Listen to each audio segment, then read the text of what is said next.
విదేశాల్లో చదవాలనుకుంటున్నారా? అయితే విదేశ్ కన్సల్ట్ ని సంప్రదించండి. గురుగారు, అఘోరి యోని పూజలు చేస్తున్నాడు అని చెప్పేసి కూడా విన్నాము.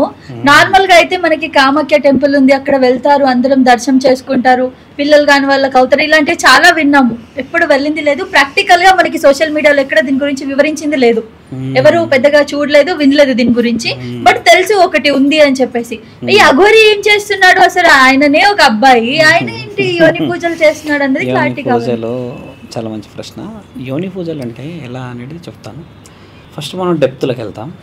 పూర్వము పిల్లలు కాకపోయే సందర్భాల్లో భార్యాభర్తలు పెళ్ళి అయినాక ఒక రిస్ట్రిక్షన్ ఉండేదమ్మా. నాకు తెలిసి పెద్దవాళ్ళ ఆడవాళ్ళకి తెలిసి విషయం. ఇప్పట్లో కొంచెం మన సనాతన ధర్మం గురించి కొంచెం తెలివి ఉండి ఔషధ గుణాలు ఋషి పరంపర ఉన్నవాళ్ళు ఇక్కడ ఏమవుతుందంటే, పెళ్ళైన తర్వాత కరెక్ట్గా 3వ నెలకి గర్భవతి కాకపోతే ఈ రక్తనాళాల ఈ నరాలను పట్టుకొని చూడడానికి కానీ ఊర్లో కొంతమంది పెద్ద వ్యక్తులు ఉండేవాళ్ళు. ఒకటి. రెండోది 6వ నెల, మూడోది 9వ నెల, లాస్ట్ జడ్జిమెంట్ నెల 12వ నెల. ఈలోపు పిల్లలు కాకపోతే అనేది ఒక డిసిషన్ ఉంటుండే. అప్పుడు అందరు నార్మల్ లైఫే కదమ్మా, ఖచ్చితంగా ఇంత లేదు పిల్లలు కాకపోవడం అనేది. అప్పుడు సమస్యలు పిల్లల గురించి వచ్చినప్పుడు ఏం చేసేవాళ్ళంటే సంతాన లక్ష్మమ్మకి పూజ చేసేవాళ్ళు. కుటుంబాల్లో అందరు కూర్చొని సంతాన లక్ష్మమ్మ చేసేది ఏంటంటే అమ్మ పూజ, పూర్వజన్మలో కొన్ని సర్పదోషాలతోని కుజదోషాలు, శ్రీకాల సర్పదోషాలు ఉండడం చేత పిల్లలు పుట్టడానికి కూడా కొంచెం అడ్డులు వచ్చే అవకాశాలు ఉంటాయి. ఆ పూజలన్నీ పురోహితులు చేస్తారు. సాధువులు చేయొచ్చు, అఘోరాలు చేయొచ్చు, బ్రాహ్మణులు కూడా చేసుకొస్తారు. అది ఇంటి వరకు. యోని పూజ మీరు అన్న ప్రశ్నకు వస్తే, ఈ యోని పూజ ఎందుకు? ఒక స్త్రీకి ఉండే సమస్యల్లో పిల్లలదే. ఒక స్త్రీకి ఉండాల రక్తస్రావం నొప్పులతో కూడుకున్నది, అంటే నెలలో 2-3 సార్లు రావడం, తర్వాత ఒకవేళ వస్తే హెవీ ఫ్లో అయిపోయి నడుములు, మెడలు, చెస్ట్ పెయిన్, బ్రిస్ట్ పెయిన్లు రావడం, ఇలాంటివి ఉండడం. దేనికి? ఈ విషయాలే. పురోహితుల పని ఒక విధంగా అయితే, పిల్లలకి కామాఖ్యాదేవికి సంబంధం ఏమిటి? చాలా ముఖ్యంగా మాట్లాడాలి. ఇక్కడేమో పురోహితులు పిల్లలు పుట్టడానికి చేయడానికి అన్ని ఈ రోజుల్లో చేసేస్తే, ఈ యోని పూజలు ఏంది అసలు? యోని పూజ అనేది ఏంటంటే అమ్మా, మంచి తెలివిగా చెప్తే ఏంటంటే, ఒక గర్భగుడి ఉంది తల్లి. ఇప్పుడు నేను లోపలికి పోగానే ఫస్ట్ మెయిన్ డోర్లో చూస్తాం దేవుడిది కదా, సింహద్వారం అంటాం. సింహద్వారం లోపలికి వెళ్ళిన తర్వాత గర్భగుడి వస్తుంది. గర్భగుడి వచ్చిన తర్వాత దేవుడు కనబడతాడు కదా. ఎగ్జాంపుల్ చెప్తున్నాం, మీరు పూజలు అన్నారు కాబట్టి.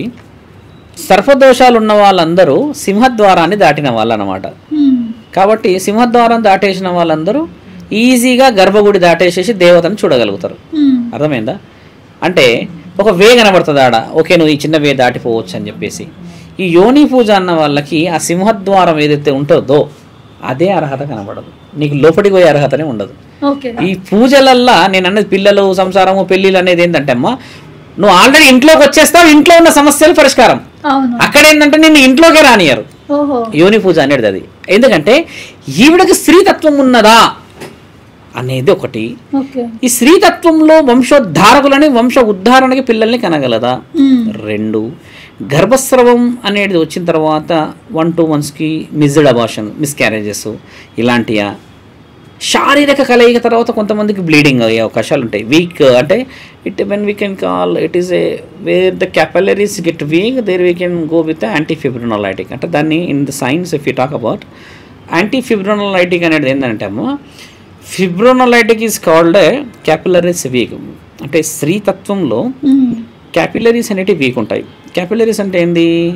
మనం స్త్రీది చిత్రపటం చూస్తారుగా, ఇలాగా ట్యూబ్ లాగా వచ్చింది, ఎగ్ రిలీజ్ అవుతుంది, ఫర్టిలైజేషన్ అని, అలాంటి దాంట్లో సమస్య.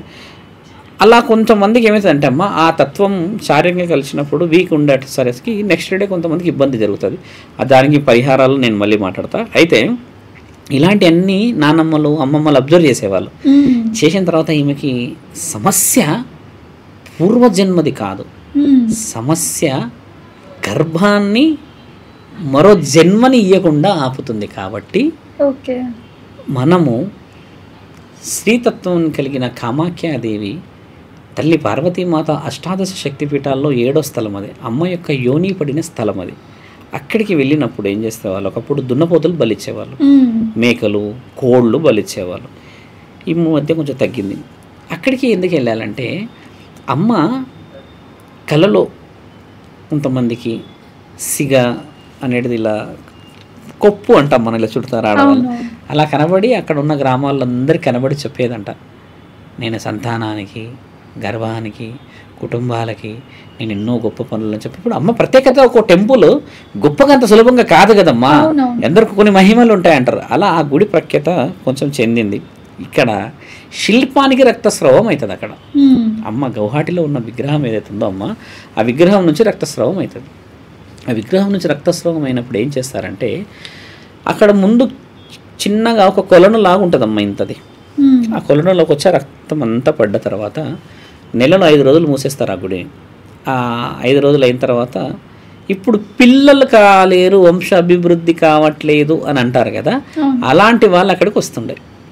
అక్కడ మాత్రమే చేయాలి. ఎల్లూరికి చెప్తున్న విషయము, అక్కడ ఆ పూజ చేయడానికి మనం ఆ పూజకి అక్కడికే పోవాలి. ప్రపంచం మొత్తంలో ఎక్కడా లేదు ఆ గుడి, నువ్వు ఆడికే వెళ్ళాలి. వెళ్ళినప్పుడు వాళ్ళు ఎర్రటి క్లాత్ ఏదైతే ఉంటుందో ఆ బట్ట ముక్కలన్నీ అందులో ముంచి, ఆ ముంచిన ముక్క మనకిస్తారు.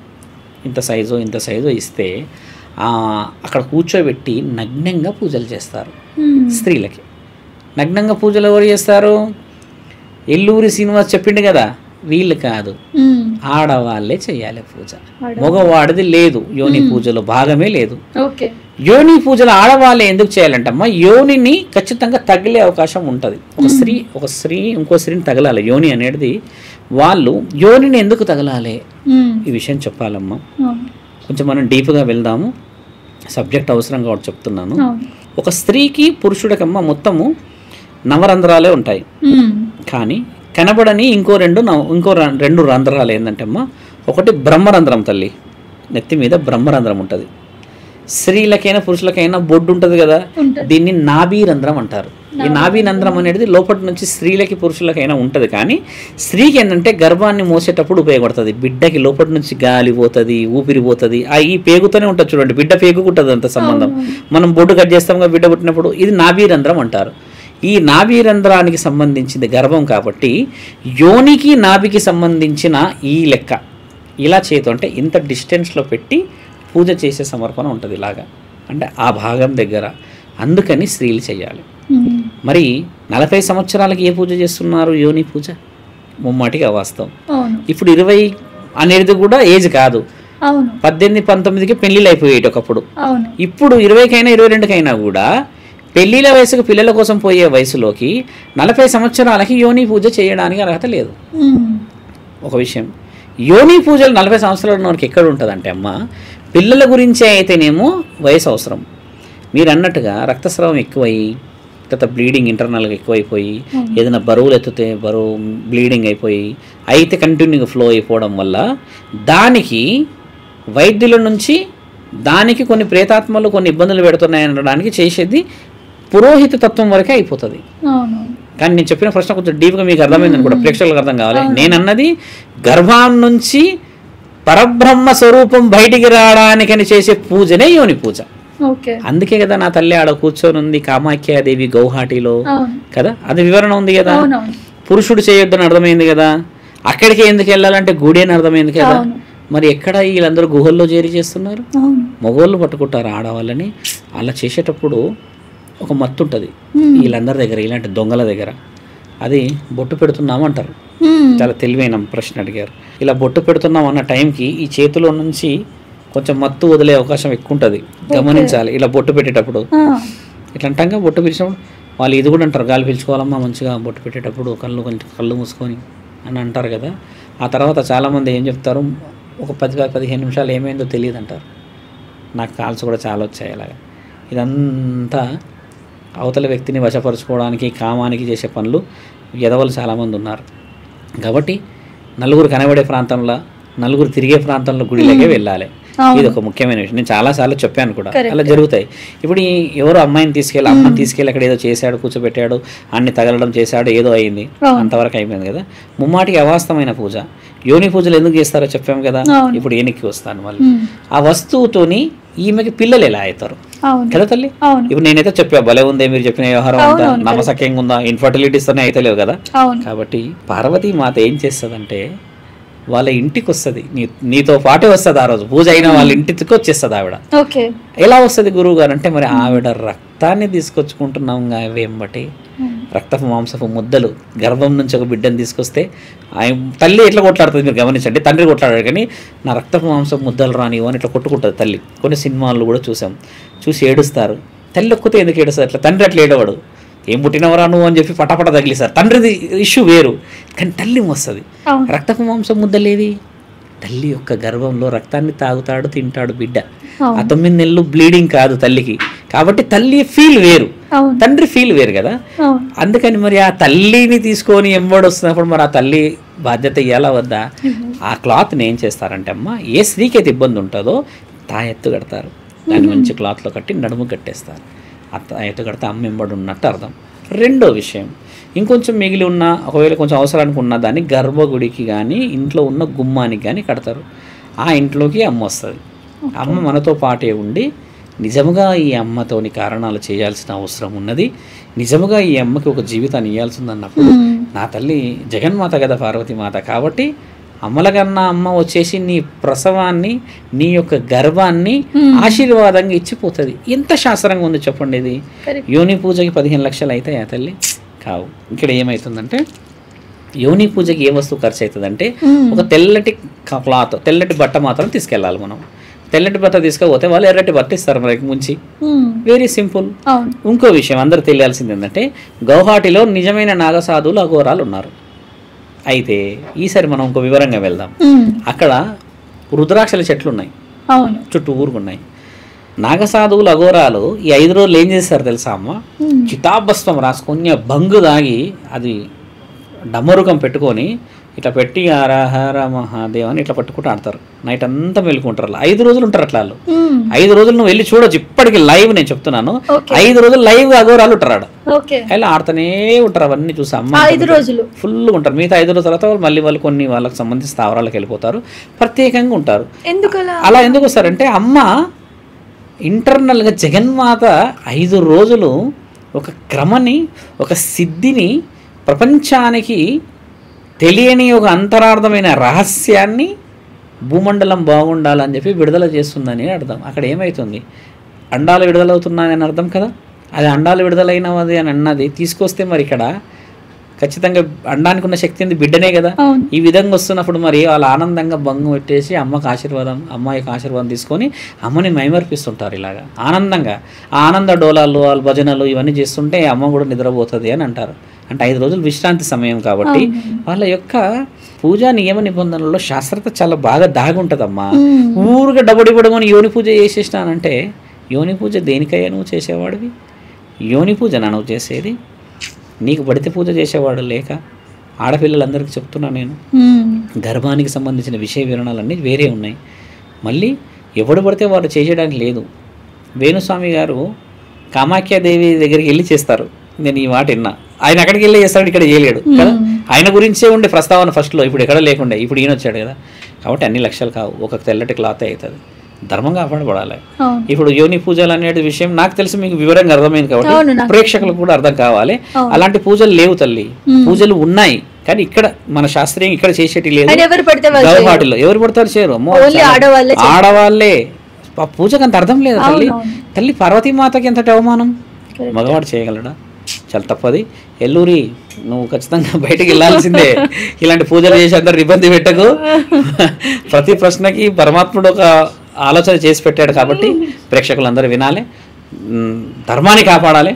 ఖచ్చితంగా ఏదైనా మీకు సమస్య ఉన్నది చేసిందంటే మంచి నిపుణులను కలిసి సలహాలు తీసుకోండి తల్లి. ధర్మశాస్త్ర ప్రకారంగా వెళ్ళి కుటుంబాలన్నీ కాపాడాలని కోరుతున్నామమ్మా.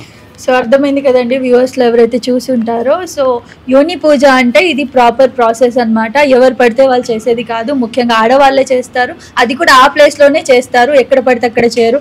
ఏదో బాబాలు వచ్చేసి సరే పిల్లలు అవ్వట్లేదా మేము చేస్తాము, ఒక 2 లక్షలు అవుతాయి, 1 లక్ష రూపాయలు అవుతాయి అంటే అదంతా ఫేక్ అని క్లారిటీగా అర్థమయ్యేలా చెప్పారు గురుగారు. సో గురుగారు ఇంకొకటి, ఏలూరి ఏంటి కథ? ఏలూరి బల పెట్టారు పేరైతే, ఏలూరిని ఇంకా ఎల్లుండ్రి అనాలి బయటికి. తెలంగాణ భాషలో ఏలూరి బయటకి ఎల్లుర్రి అన్న మాకు కూడా చూడాలని ఉంది, చాలా వెయిట్ చేస్తున్నాం. మీరు ఏలూరు శ్రీనివాస్ పక్క పక్కన కూర్చొని డిబేట్ చేస్తుంటే ఆ సిచ్యువేషన్ చూడాలి. కదమ్మా, నా పక్కన ఎల్లూరు వచ్చి కూర్చున్న రోజు ఎంతమంది ఛానల్లో ఏం పండుగ చేసుకుంటారు. ఇప్పటికే ఛానళ్ళల్లో ఏమొస్తుందంటే ఒక్కొక్కరు ఏమంటారు, అబ్బా ఏం టాపిక్లు రా ఆయన ఇవి అని కింద కామెంట్లు. అమ్మ ఎవడొస్తాడు అంటాడు, ఒక్కొక్కడు ఒకలా తీస్తున్నాడు. మీడియా ముఖంగా హెచ్చరించేది ఇంకోటి ఏంటంటే ధర్మాన్నే వినండి. కొంతమంది వెళ్ళారు గురువులు ఈరోజు మహానుభావులకు చెప్తున్నా, వచ్చేసి అఘోరియే గ్రేట్ అంటున్న మహానుభావులకు చెప్తున్నా, అఘోరి గ్రేట్ కాదు, ఆయన గారు గ్రేట్ అయిన రోజు మీరు గ్రేట్ అవుతారు. ఒకవేళ ఆయన గ్రేట్ కాలేరంటే మాత్రం మీరు రైట్ అవుతారు, అది గుర్తుపెట్టుకోండి. కాబట్టి ధర్మానికి వెళ్ళండి. ఆ గురువులు ఎవరో ఉన్నారు, ఆయన పేరు తెలియదు. పిచ్చి పిచ్చిగా మాట్లాడకండి స్వాములు, మీరంటే గౌరవం ఉంది. సనాతన ధర్మం గురించి సంవత్సరం నుంచి ఎల్లూరు శ్రీనివాస్ మీద ఎన్ని విధాలుగా పోతే ఈరోజు ఒక ఆడబిడ్డ ద్వారా బయటకు వచ్చింది. నేనే చెప్తున్నా అనుకోలేదు, ఒక ఆడబిడ్డ బయటకు వచ్చింది. కాబట్టి కొంచెం మీరు మీడియా ఛానల్ వాళ్ళు కూడా ఏది పడితే అది వేసేసి ఇంకా మళ్ళీ తేకండి. తెచ్చిన ఫేమస్ చాలు, గ్యాస్ పొయ్యి పట్టుకొస్తారు, అన్ని పట్టుకొస్తారు, అన్నీ చేస్తారు. ఇప్పుడు పతనమయ్యే సమయానికి మీరు మళ్ళీ లేపే ప్రయత్నం చేయొద్దు. 90% మంది మన వైపు ఉన్నారమ్మా, 10% వైపు ఆయన వైపు ఉన్నారు కదా, అది అవసరం లేదు. అదిగా ఎవరు నమ్మేది లేదు. ఓటింగ్ చేస్తున్నారు, ఆ ఓటింగ్స్ ఏందమ్మా అసలు నాకు అది చెప్పండి. ఓటింగ్స్ చేస్తున్నారు ఏంది ఛానళ్ళల్లో, కింద మీద పెడుతున్నారు ఓటింగ్లు. నన్ను పాస్ చేస్తున్నారు ఈ మధ్య, నాకు మంచిగా అనిపిస్తుంది. మొదటిదాకా ఫెయిల్ అయినా నేను. న్యాయం గెలుస్తుంది, ధర్మం గెలుస్తుంది. కొద్ది ఆలస్యం అంతే. దేవాది దేవతలకే తప్పలేదు తల్లి ధర్మ పరీక్షలు.